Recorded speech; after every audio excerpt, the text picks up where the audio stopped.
Assalamualaikum warahmatullahi wabarakatuh. Perkenalkan, nama saya Eka Gilang Maulana dengan NIM 24536319 PN18998. Pada kesempatan kali ini saya akan mempresentasikan materi tentang arkeologi maritim atau maritime archaeology, sebuah bidang ilmu yang menggabungkan sejarah, budaya, dan teknologi kelautan. Arkeologi maritim adalah cabang ilmu arkeologi yang mempelajari peninggalan manusia di lingkungan perairan, baik laut, sungai, maupun danau. Melalui arkeologi maritim, para peneliti mencoba memahami kehidupan masyarakat masa lalu yang memiliki hubungan erat dengan laut. Mereka meneliti kapal karam, pelabuhan kuno, hingga barang-barang dagang yang menunjukkan aktivitas perdagangan lintas wilayah.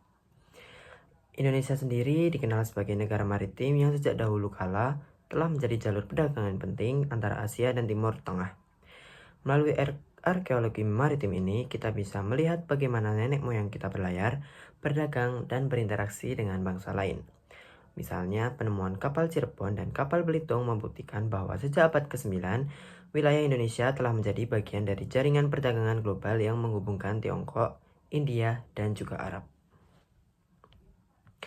Ruang lingkup arkeologi maritim sangat luas. Bidang ini tidak hanya meneliti kapal karam, tetapi juga struktur pelabuhan, dermaga, mercusuar, dan pemukiman pesisir kuno. Bahkan benda-benda seperti jangkar, alat navigasi, dan keramik pun bisa memberikan informasi berharga tentang teknologi dan budaya maritim pada masa lampau. Tujuan utama arkeologi maritim ini adalah mengungkap sejarah dan kebudayaan bahari masa lalu. Selain itu, hasil penelitian ini juga bermanfaat untuk memperkuat identitas bangsa sebagai negara maritim. Bagi sektor pariwisata, situs bawah laut bisa dikembangkan menjadi destinasi wisata sejarah yang edukatif, seperti wisata arkeologi kapal karam di Kepulauan Seribu dan Belitung. Untuk meneliti situs bawah air, arkeolog menggunakan metode khusus. Penelitian diawali dengan survei sonar untuk mendeteksi benda di dasar laut, kemudian dilanjutkan dengan penyelaman dan dokumentasi menggunakan foto serta video. Teknologi seperti ROV dan AUV juga digunakan agar penelitian bisa dilakukan di kedalaman yang ekstrim tanpa risiko bagi penyelam. Hasilnya kemudian dianalisis di laboratorium untuk mengetahui asal-usul dan usia artefak.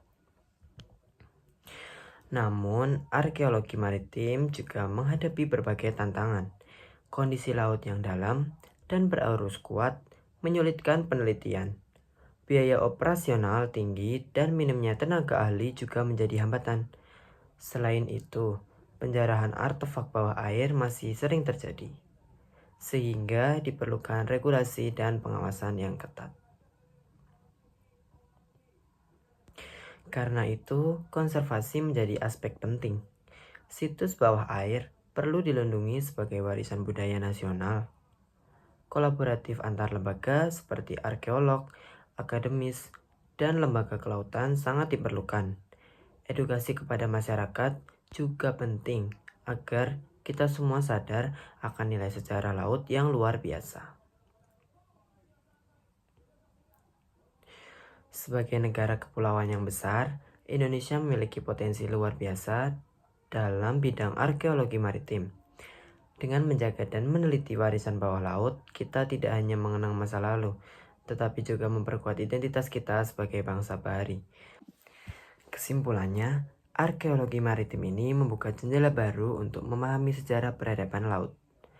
Melalui penelitian situs dan artefak bawah air, kita dapat mengetahui perjalanan manusia, perdagangan, dan teknologi masa lalu. Indonesia sebagai negara kepulauan memiliki potensi besar dalam bidang ini, dan tanggung jawab kita adalah melindungi serta melestarikan warisan budaya bawah laut sebagai bagian dari jati diri bangsa maritim. Sekian presentasi dari saya. Terima kasih atas perhatiannya. Billahi taufiq walhidayah. Wassalamualaikum warahmatullahi wabarakatuh.